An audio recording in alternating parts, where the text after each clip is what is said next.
드디어 엘리야와 함께 우리 가족은 일반병동에 올라왔습니다.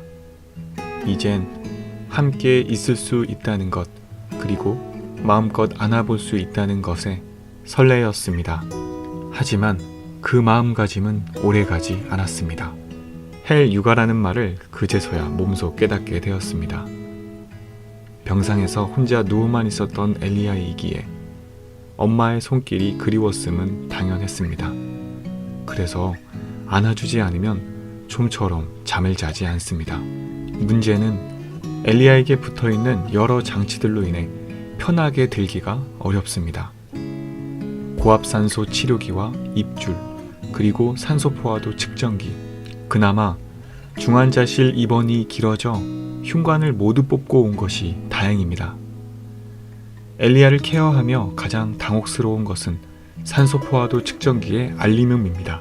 소리가 어찌나 큰지 전원을 껐다 켠 후라면 소리 조정이 필수입니다.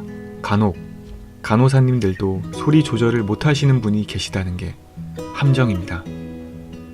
우리는 배정받은 6인실 가운데 자리에서 첫날 밤을 지내려 합니다. 하지만 엘리야가 울기 시작합니다. 배가 고픈 것은 아닌 듯합니다.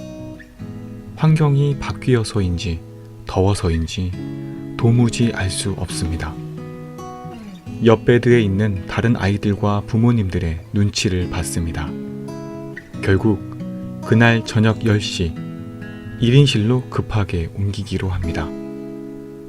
1인실로 옮긴 후 엘리야는 7시간을 깨지도 않고 미동도 없이 잠을 잤습니다. 7시간을 푹 잔 엘리야와는 다르게 땡맘과 함께 교대를 하며 정해진 시간에 위관을 통해 분유를 주고 기저귀를 갈고 멍하니 엘리야를 바라봅니다. 조금 전까지 울며 난리치던 엘리야가 얌전해져서 우리는 더 걱정이 되었습니다.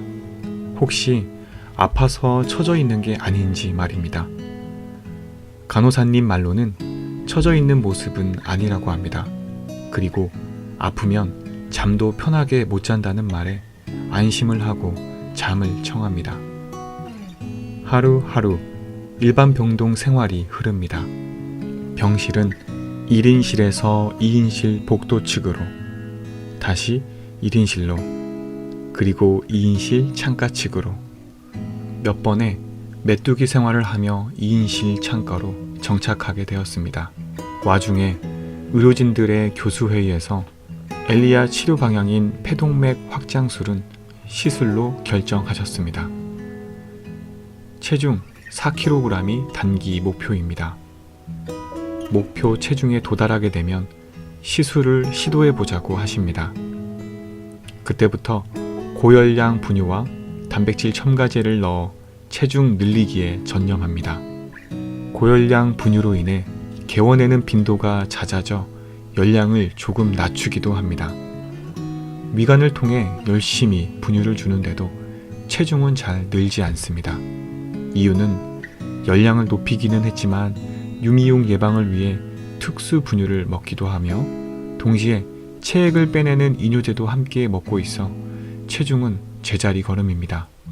이때부터 입원 생활이 길어질 거란 걸 직감합니다.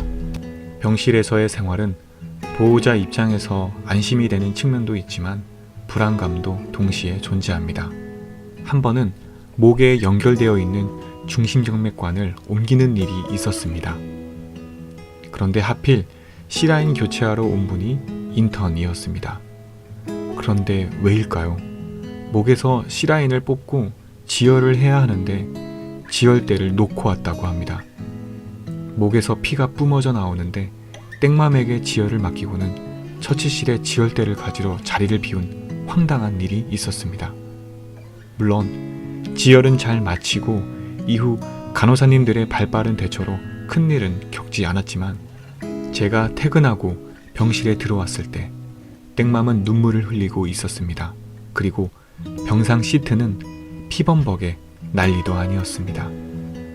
화가 머리끝까지 치솟아 간호사실로 가려는데 땡맘은 지금 당장 엘리야 안정이 우선이니 소란스럽게 하지 말라 합니다. 그 말에 안정을 찾으려 노력했습니다.